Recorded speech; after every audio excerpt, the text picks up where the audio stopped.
A crane doesn't lie to you, if you've spent enough years in the cab to feel it.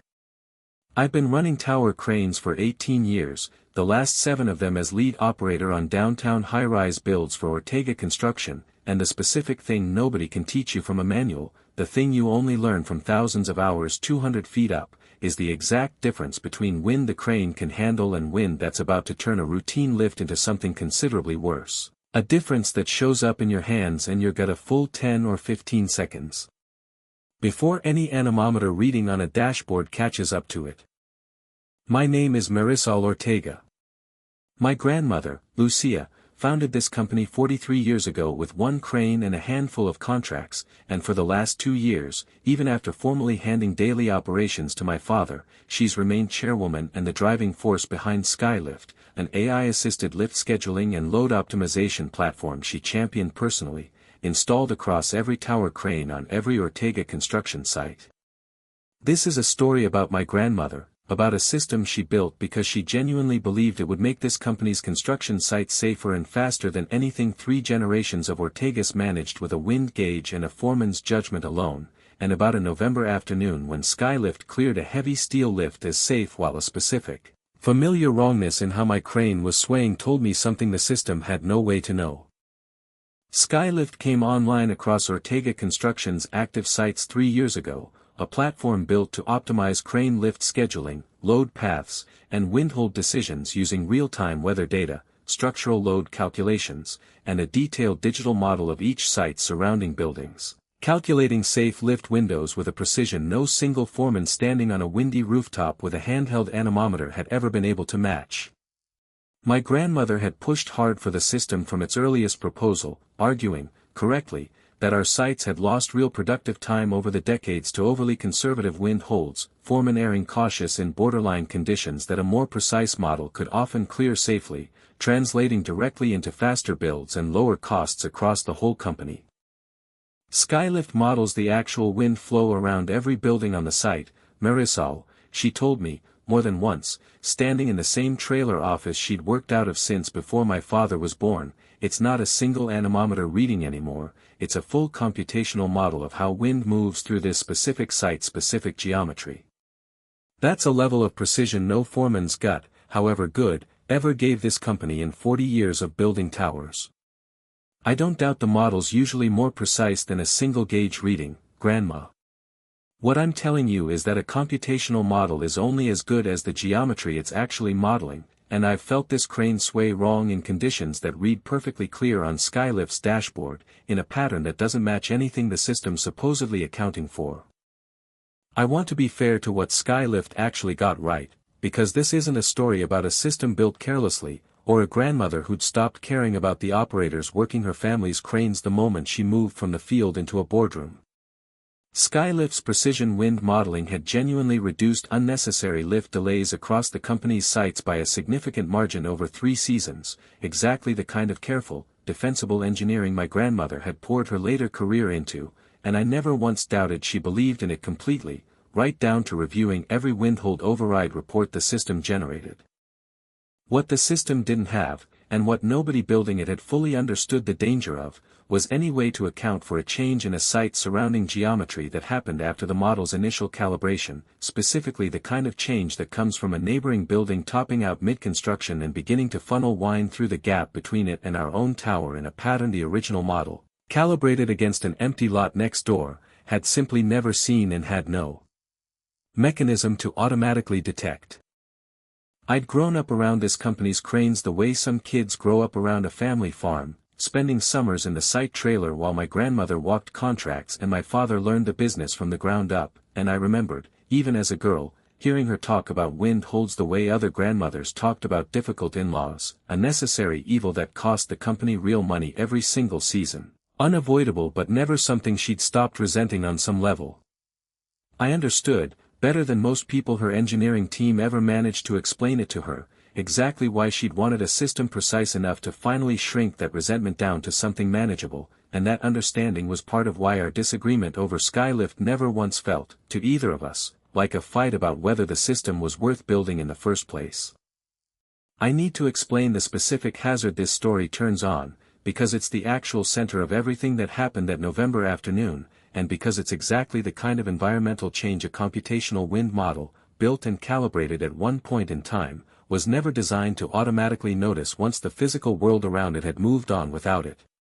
Our downtown site sat directly adjacent to a 41-story residential tower that had been an active construction site itself when Skylift's engineering team first calibrated the wind model for our own build, meaning the model's baseline geometry had accounted for that neighboring tower as a partially completed steel frame rather than the fully enclosed glass structure it had since become.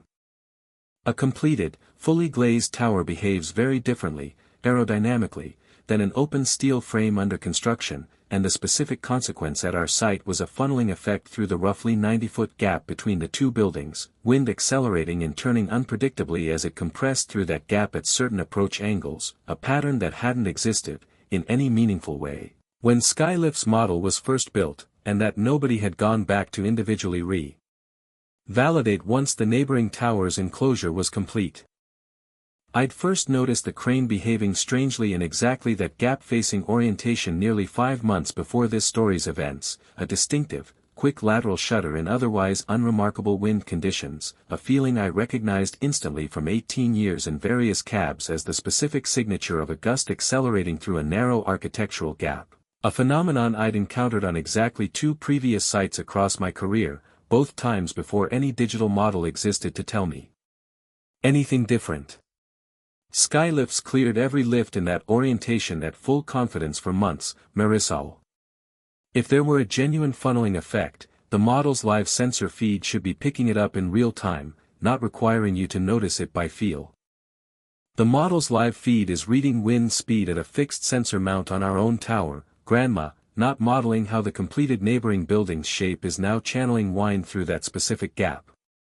I don't think the sensor's lying. I think the model's underlying geometry is out of date, and I want that gap resurveyed and the wind model recalibrated against the neighboring tower's completed shape before I take another heavy lift facing that direction. I remember standing in her office that afternoon, 5 months before this story turns, understanding exactly where she was coming from even as I disagreed with the conclusion she'd reached from there. My grandmother had spent 30 years building this company one tower at a time, and I knew, better than almost anyone left on this crew, how many contracts she'd genuinely lost decades earlier to overcautious wind holds that a more precise system could have safely cleared. She wasn't wrong that a computational model beat a single handheld anemometer reading, and I'd never once told her otherwise, in that meeting or any other. What I couldn't get her to fully sit with that afternoon was the specific, narrower claim I was actually making, that a model calibrated once, against a snapshot of the world as it existed at that moment, doesn't automatically stay current as the buildings around it keep changing shape, and that nobody on the engineering team had ever been assigned the ongoing job of noticing when a neighboring construction milestone had quietly made an old calibration obsolete. The afternoon this story turns on was the 3rd week of November, a scheduled lift of a 4,200-pound steel beam assembly for the building's upper floors, Skylift's dashboard clearing the lift at full confidence based on a live wind reading of 14 miles per hour from our tower's own sensor mount, comfortably within the crane's rated capacity for that load and boom configuration. I was 230 feet up in the cab, beam already rigged and beginning its swing across toward the gap-facing side of the building, when I felt it, the same distinctive lateral shudder I'd first noticed 5 months earlier, considerably sharper this time, the specific wrong rhythm of a gust accelerating unpredictably through the gap between our tower and the neighboring building's now completed glass facade. Ground, this is Marisol, I'm feeling a funneling gust through the gap, the load swinging outside what 14 miles per hour on the dashboard should be producing. I'm halting the swing and bringing the load back toward center before I commit to the final placement. Skylift still showing clear conditions, Marisol, 14 miles per hour steady, nothing flagged on the dashboard. I know exactly what the dashboard's showing, and I'm telling you what this crane is doing underneath me right now. A 4,200-pound beam swinging outside its expected arc isn't a number I'm willing to argue about from 230 feet up. I'm bringing it back to center and we're reapproaching from a different angle once I've got it stable.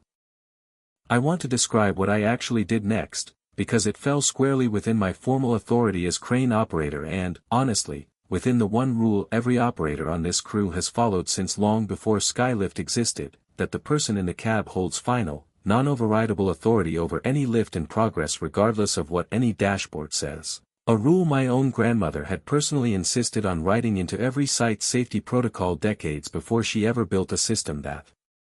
might, even accidentally, tempt someone to second-guess it. I brought the beam back toward the tower's center in a slow, controlled arc, fighting the same lateral shudder the entire way, muscle memory, and 18 years of field doing considerably more work in that moment than any calculation running on a dashboard 200 feet below me. The cab creaked around me with each correction, wind pushing against the boom in short, unpredictable bursts that had nothing to do with the steady 14-mile-an-hour figure still glowing on my display, and I found myself running the same mental discipline my first training operator had drilled into me nearly 2 decades earlier: small corrections, patient hands, never fight the load directly, guide it back toward center a few degrees at a time rather than forcing it, a discipline that felt considerably more urgent with 4,200 pounds of steel swinging on the end of my cable than it ever had during a training exercise. Once the load was stable and centered, well clear of the gap's funneling effect, I set it down on the nearest available deck rather than forcing the original placement, radioed a full halt on any further lifts facing that orientation, and climbed down myself once my relief operator arrived to keep the crane properly staffed. I walked the site perimeter with our safety coordinator, a careful, thorough man named Desmond who'd been with the company almost as long as I had, pointing out the specific gap between our tower and the neighboring building where I'd felt the funneling effect both that afternoon and 5 months earlier, describing the pattern as precisely as I could for someone who hadn't felt it directly himself. Our engineering team brought in an independent wind consultant within 3 days, running a computational fluid dynamics study specifically modeling the gap between our tower and the now completed neighboring building, a study that confirmed, within about a week, exactly the funneling effect I'd been describing, wind accelerating by as much as 40% through that specific gap at certain approach angles, a magnitude easily sufficient to explain a 4,200-pound load swinging meaningfully outside its expected arc on a day. Skylift's sensor had read a calm, unremarkable 14 miles per hour. 40% acceleration through that gap, Marisol. At the load weight and boom length you were running that afternoon, that's not a marginal miss, that's the difference between a controlled placement and a beam swinging into contact with either building. Desmond's voice carried the particular flat calm I recognized from years of exactly this kind of moment, even as I could see, in his expression, how seriously he was taking a number that big. I'd been telling my grandmother for 5 months that the model's geometry didn't match what that neighboring building had actually become, Desmond. I didn't have anything beyond one earlier shudder and 18 years of trusting how this crane feels underneath me until this study finally put a number on it. I photographed the wind consultant's full report myself, requested an emergency recalibration of Skylift's model against the neighboring tower's completed shape, and called my grandmother directly rather than letting the report reach her secondhand through the normal chain. My grandmother drove out to the site herself the following morning, 76 years old and still perfectly capable of standing at the base of the tower studying the gap between the two buildings with her own eyes, and I want to describe the conversation honestly, because it wasn't simple vindication for either of us, even with a 40% wind acceleration study sitting in hard numbers in front of both our eyes. 40% acceleration through a gap. Skylift's model never reaccounted for, Marisol. That's not a marginal discrepancy, that's the exact gap you've been describing to me for 5 months, sitting right here where I can finally see the study myself instead of just hearing about a shudder secondhand. I've been telling you the model's geometry went stale the moment that neighboring tower's enclosure finished, Grandma. I didn't have anything beyond a feeling in the cab and one earlier shudder until this study made the gap impossible to keep deferring. This wasn't the system malfunctioning, it was the system trusting a wind model built for a site that, physically, doesn't exist in that configuration anymore. Which is exactly the gap I need to sit with, and I know that now in a way I genuinely didn't let myself believe 5 months ago, when you first raised it in my office. I wasn't dismissing you because I'd stopped trusting your judgment, Marisol. I built Skylift because I spent 30 years watching foremen call unnecessary wind holds that cost this company real time and real money, conservative calls I understood completely but that a precise model could often clear safely. I wanted a version of this job that didn't cost crews that margin unnecessarily, and I think I let that wanting outrun how thoroughly this specific site's model had actually been kept current with what was physically standing next to it, right up until yesterday. I know that, Grandma. I'm not angry at you for wanting more precision than a foreman's conservative gut alone ever gave this company. I've heard your stories about the wind holds that cost you contracts decades before I was born. I'm telling you that the one time it mattered, a confident 14-mile-an-hour reading was asking me to trust a model that a completed glass tower next door had quietly made wrong for a specific gap-facing orientation, and the only reason we're standing here talking about a recalibration instead of an actual incident report is that 18 years in that cab taught me never to argue with what the crane is telling me, dashboard or no dashboard. She was quiet for a long moment, looking up at the gap between the two towers, and I watched her run the same calculation I imagined she'd been running since the wind study reached her, the particular founder's math of how many other lifts, across 3 seasons and however many sites bordered a building that had changed shape since the model's original calibration, might have carried the same invisible gap without one operator's 18 years of feel happening to catch it in time. I keep thinking about the version of yesterday where you'd forced the original placement instead of bringing the load back to center, she said, finally, still looking up at the gap, or the version where you'd stopped mentioning that first shutter after I pushed back 5 months ago, because I outranked the argument on paper even if I hadn't sat in a cab myself in over a decade. I don't like sitting with how much of yesterday came down to you personally deciding a feeling in your hands couldn't ever become optional, no matter how confident the dashboard looked. I don't love sitting with that either, Grandma. A system this good shouldn't need one operator's stubborn trust in her own hands as its last line of defense before a beam swings into contact with a building. That's not a compliment to me, it's a description of exactly the gap we both need to close. You built something genuinely good across 3 seasons, and I've never once told this crew otherwise, but genuinely good isn't the same as continuously current, and I think somewhere in the last 5 months you let yourself believe a calibration done once could stay accurate forever, when the whole point of a construction site is that it never stops changing shape around you. You're right, and I think some part of me has known that since before you ever raised it, she said. I just didn't want to believe it, because believing it meant admitting that a system this precise still needed somebody watching for exactly the kind of change no model, however good, thinks to ask itself about on its own. What my grandmother and I built together over the following months, working with Skylift's engineering team directly, was a standing protocol requiring automatic wind model recalibration whenever a neighboring structure within a defined radius of any Ortega site changed enclosure status. Construction milestone data the company already tracked for permitting purposes but had never before been linked directly into Skylift's environmental model, closing the exact gap that had let 3 otherwise excellent seasons of precision wind modeling quietly go stale the moment the physical world around one specific site moved on without it. I still trust my own hands over a dashboard reading in that particular gap-facing orientation, considerably less anxiously now that the model itself carries a recalibrated, verified geometry rather than a snapshot of a building that no longer exists in the form the system remembers it.